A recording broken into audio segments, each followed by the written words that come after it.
Okay, so moving right along here, we have the distinct honor of being joined once again by royalty. Uh, Paperboy Love Prince is running for mayor and is joining us this evening. Paperboy, can you hear us?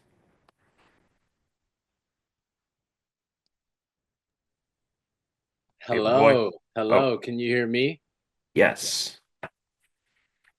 Awesome, awesome. Thank you so much. So happy to be here, and also condolences to you, Seamus, and your family for your loss. So definitely wanted to extend that to you, and also want to say rest in peace to my friend Chelsea Reject, who I just found out passed away today, a great artist, and definitely mourning her loss. So, yeah, so happy to be here with you all and speak. My name's Paperboy Prince, Paperboy Love Prince. Ha, paper, yeah, it's our time. One love.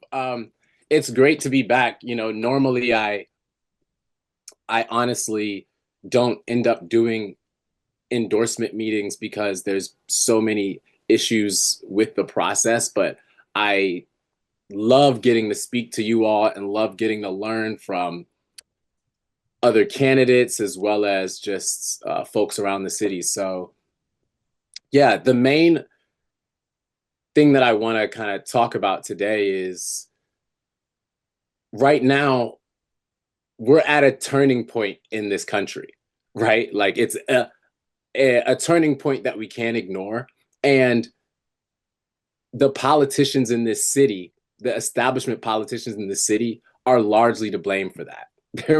They're a big issue for that. It's almost like a controlled opposition, right? And we have folks um, that have the opportunity to do something but drag their feet. And now we have the right wing in this country bolder than ever, more organized than ever. And even if it's around what some would consider the silliest issues, they're finding ways to step up and get things done. While, we just had someone like, well, we just have I was going to say, we just had someone like Hakeem Jeffries say recently, what can we do? It's their government, right? It's their government. What can we do? They control the House, control the Senate. Now I'm running for mayor. I'm not running for Congress at the moment. But my point is saying that now more than ever, we need focused outsiders that can actually lead us to a new city. Um, and myself, I'm a candidate that's been able to make it this far in a unique way because I'm a regular person that didn't come through the traditional channels, being handpicked by an elected or a major club, or I'm not a rich person that was able to buy my way into this game. I'm actually someone who was an artist. I'm a business owner.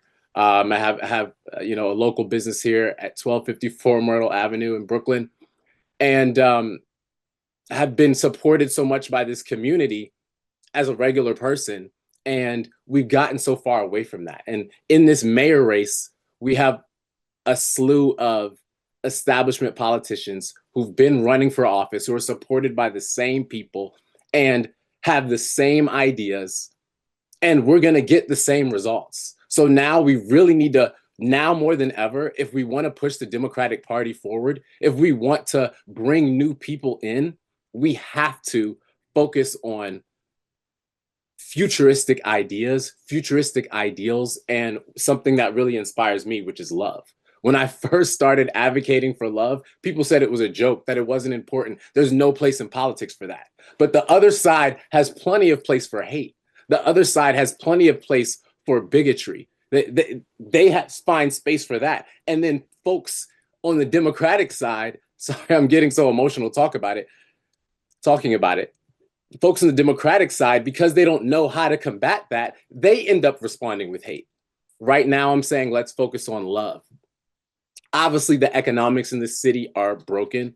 No matter folks' tax bracket, they're disproportionately spending money on rent, on food, barely been able to make ends meet. So many folks in credit card debt. The idea of being able to own a home in New York City is literally basically impossible for most people. And if you're a young person, I mean, forget about it. That's almost across the country, but definitely in New York City. Um, and I've been able to champion and advocate for so many issues that I think that would be a big deal. Stuff like UBI, housing for all, jobs guarantee, ending poverty, futuristic schools, so many things. Um, paper, yeah, and like I said, most importantly, love. So I've been running for office every year since 2019. I've helped over 30 candidates run for office and make the ballot, folks all across the country. So many people who are traditionally dis just felt disconnected from the political system. I've helped to bring them in, also helped to audit um, voting machines and processes across the city in the different races I've run and helped other candidates with that. So I appreciate you all for allowing me to speak and talk to you. And yeah, if you have any questions, you can come and meet me sometime in person at my gallery space in Brooklyn at 1254 Myrtle Avenue, or we can talk online. So if you have any questions, happy to answer those for you. Any questions for Paperboy? Seamus, I just have to say, Paperboy, thank you so much. I just Googled you, and the first thing that came up was your recent X or like former Twitter shout out to us, the IND. So I'll post it in the chat if I could figure out how to screenshot. But everybody, he just basically Paperboy just said he was talking to us today on X. So thank you for that. But I do have a quick question. I mean, what do you think? I mean, if the first thing that if you became mayor, what would be the first thing that you would do? The number one thing that I would do first would be figure out a path to housing for all. That is the emergency issue is housing for all. Um, that's a healthcare issue. That's a senior citizen issue. That's a childcare issue. So that's a big deal right now. And so many folks are that I talk about this often when I meet people, but so many folks are living in their cars right now in New York City. Like this is where our housing situation is that I walk down my block, and I'm not going to tell you all exactly where I live so you don't know where to come and find it, but I see so many people every single night sleeping in their cars, eating in their cars, meeting friends in there. And this is kind of the future of this city. So yeah, so that would be the top priority is housing for all. At this point, we can't not um, figure that out and make that a priority. So that would be a number one thing. And a close second would be figuring out a universal basic income. And I say figuring out because it'd be a process with we're working with everyone. We want to work with as many people as possible. I wouldn't come in as a dictator and say this is what we're going to do. But we would figure these things out. And basic income is so important. When I first started talking about it in my campaigns in 2019, AI seemed a long way away, right? It seemed like it would be a long way off until we would have artificial intelligence, until it would be normalized in our work. Now, more folks are losing their job to AI than ever before. It's cutting into so many things. The job market in New York City is rough right now, and that's one of the reasons. And a lot of these companies have a base here in New York. So I think figuring out universal basic income, but for sure, housing for all is a top priority. Okay, great. Thank you. Jackie? Hi, thank you, Seamus. Thank you, Paperboy, Prince. Um, I just had a quick question. I had a different question, but I'm gonna change my question actually, hearing that last question. And thank you for your time, Paperboy Prince. I know that you've run a bunch of times, and your message. Kudos to you because your message definitely stays the same. about love and definitely anti hate, which I appreciate. And to be honest, this might be your year. People are definitely sick of the billionaire class, let's say, now more than ever.